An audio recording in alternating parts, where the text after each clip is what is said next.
Hello everyone, welcome to Dow Nifty. In this video, we'll take a look at how is Microsoft as an investment and whether it should be part of your portfolio or not. And if it should be added to your portfolio, then what is the good buying price? Now first, let's take a look at what are the services and products that it offers. So it gives us Windows, which is the number one operating system. It has the Microsoft Office, which is again the number one product in the world without any competition. It offers a lot of services for the business, for the office going people, for the client partners. And then Xbox has a very good market in the devices. For the developer and IT, it has so many products available. For the apps, Skype is a very good growing communication app. And then it offers a lot more services as well, where privacy and security is one such feature where Microsoft is making good inroads.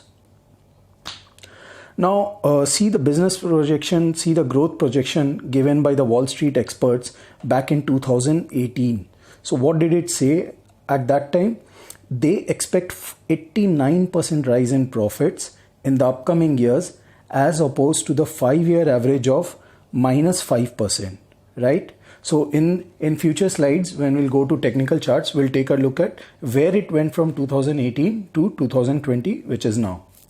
Now, whenever we try to analyze a company, whenever we try to think whether we should get into the company or not, we should always look at the business outlook given by the CEO or the MD or the chairman of that company. Now, what does CEO Satya Nadella has to say in one of its conference calls? It says, Azure as a cloud service does not just succeed as infrastructure service, but it also opens up entire new market and enable Microsoft to sell its other products to clients. Then he goes on to say, if you look at our cloud stack, we have applications in infrastructure, data, AI, productivity, collaboration, as well as business application. And that he says is pretty unique. So that is the USP of the company. Later on, he goes on to elaborate that digital technology today is not about tech companies doing innovation.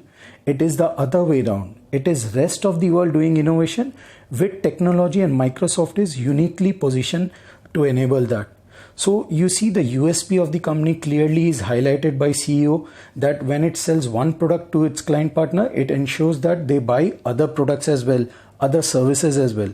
And when he talks about the cloud, he says there is a lot of things Microsoft is doing in digital space and innovation, and even its partners are also innovating along with Microsoft, which is where Microsoft is uniquely placed. Later on it says, it is a one-stop solution for companies' entire digital transformation. Now, this is a very big thing. I mean, it really places company in a very strong hold. And what is happening because of that?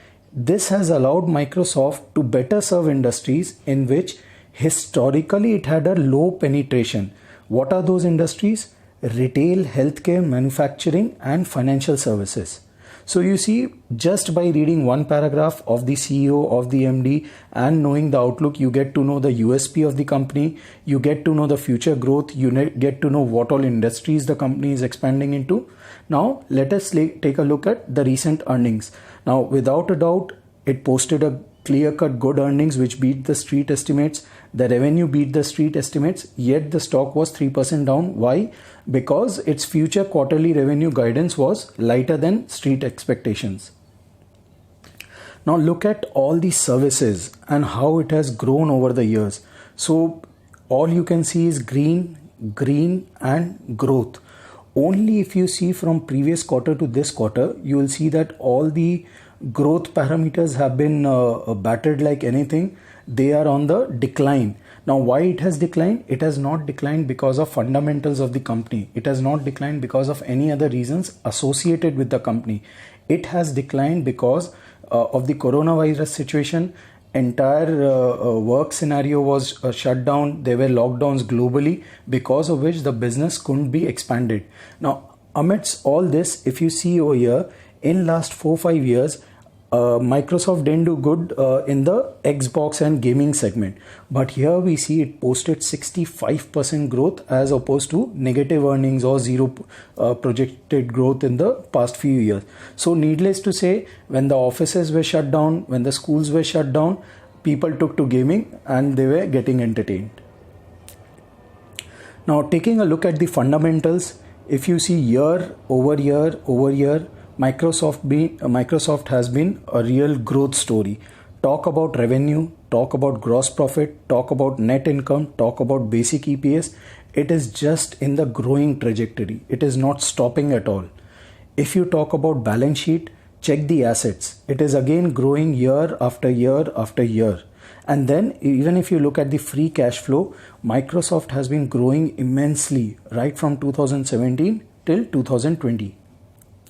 Now talking about we have talked about fundamentals. Talking about the technical chart, this is again a monthly chart which we are analyzing. In the initial slide we saw in 2018, the entire Wall Street analysts were predicting 89% growth of Microsoft as opposed to the last 5 years where it posted on an average -5% growth. So where did Microsoft go from here? It was just trading at below $100. And now look at where the stock is trading. It is just above $200. So it has gone from 100 to 200. It has doubled the money in just past 2 years. And look at the strength. Look at the strength with which it is firing all cylinders. The stock is in overbought situation on a long-term basis, and yet it is able to sustain that momentum for a good period of 2 to 3 years. Now this is a sign of a very good quality and a strong stock. So you should just find the entry point in stocks, and you should not try to exit from such a company. Now one more key thing to note over here is when the coronavirus crash happened and the stock dipped massively by 20-30%, even then it didn't come down below its overbought zone. So that suggests how strong is its business outlook, how strong is the future growth expected, and this stock should be part of every portfolio.